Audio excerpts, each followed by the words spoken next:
Welcome to Curtis Goes Corner, coming to you from a secret underground base in occupied America.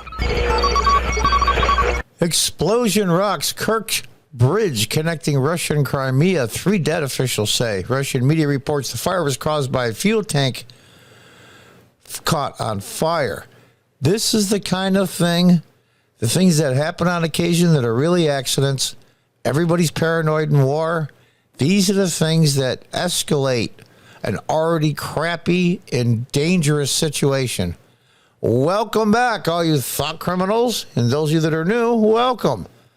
Yeah, this kind of thing, accidents happen all the time.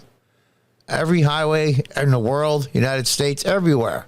But when these things happen in a key part like this, like the bridge that connects, the only bridge that connects Russia and Crimea, then things escalate quickly. One spark could set off things that are 100 times worse that are going on now. It's let's take a look first. There's a short video that shows the bridge itself. Let's take a look.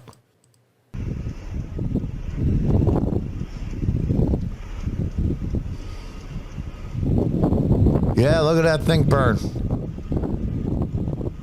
Now that is a fuel tanker, obviously. It's burning pretty good.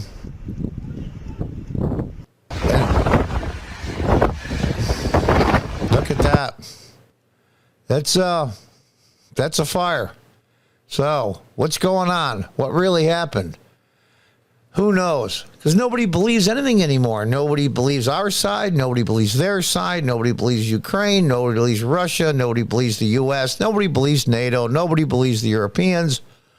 Nobody believes China. Nobody believes anybody. It's just a simple accident? Who the hell knows? A truck exploded in the middle of the bridge connecting Crimea and Russia Saturday, killing 3 people, Russian officials confirmed. The explosion ignited 7 fuel tanks of a train also traveling on the Kerch Bridge. 2 of the victims, a man and a woman, have been pulled from the water below, Russia said. The 3 victims were presumably passengers in the car next to the truck that exploded. Authorities suspended travel on the bridge, according to the Russia's RIA state news agency. Ukrainian media outlets report an explosion was heard around 6 a.m. local time. Yeah, and there's a picture from farther away. That's a fuel truck burning. Yep. Photos of the road and rail bridge on social media show part of the bridge was destroyed and plunged in the water below. Some videos show a large blaze with a column of black smoke. Russian officials say the truck was owned by a resident of the Krasnodar region in southern Russia, and that they are searching the owner's residence and tracking the truck's route. Yeah, there's a picture of it there, a close-up picture. I mean, this isn't propaganda. I mean, this is what the bridge looks like. It's quite a long bridge. That's an extensive one. You see a lot of those like that in Florida. The news said the shipping arches were not damaged.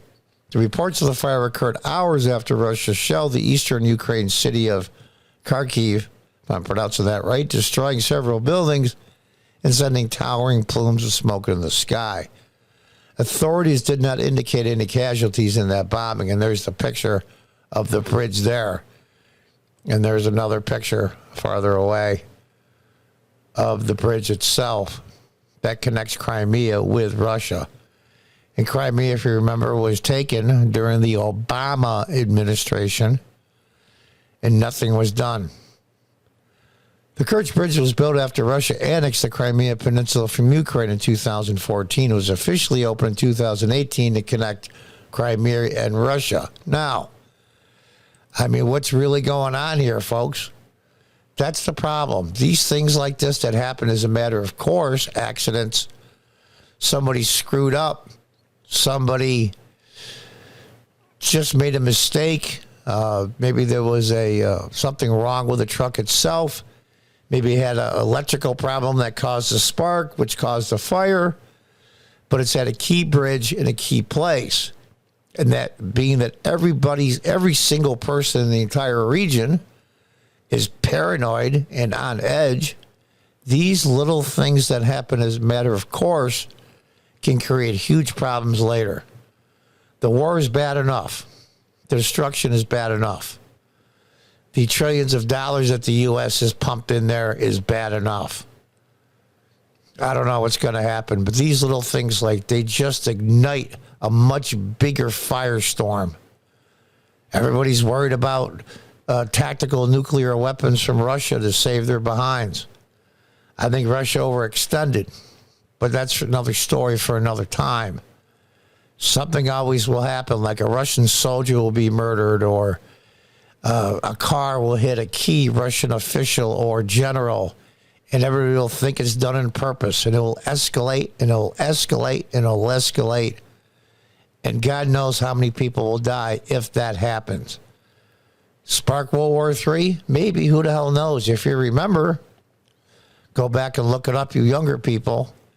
I believe it was the Archduke Ferdinand was assassinated by a Serbian, which started and ignited World War II. Just the assassination of one man. I believe his wife was shot as well. Just the assassination of one man sparked the entire World War I. One country had a treaty with one. So when they declared war, that country had a treaty with somebody else, and so on and so on and so on. And the domino effect was the beginning of World War I. Unbelievable. The first time ever modern warfare. It killed millions. It just set back Europe for a long time, and then less than a generation later, or about a generation later, World War II started. Just another unbelievable destruction of people and resources in cities and infrastructure.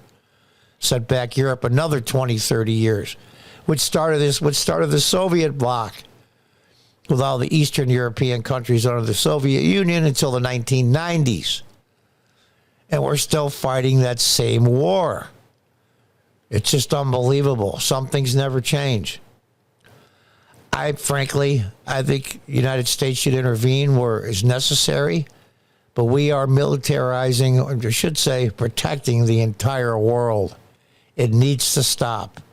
Trump was right. The European countries need to pay their fair share into NATO. It's funny how the progressives want rich people to pay their fair share, but when it comes to rich countries like Norway and others that spend zero on their military and have all kinds of money from their oil reserves, we have to pay for them. Trump was right. Enough is enough. How much of the world can the United States police? It gets to a point where enough's enough. You need to start closing military bases? I don't know. Probably in the end. Does that bring us down as a world power? Absolutely not. We are still the predominant superpower in the world. But unfortunately, progressives are making sure that isn't true anymore. And they slowly destroy us from the inside.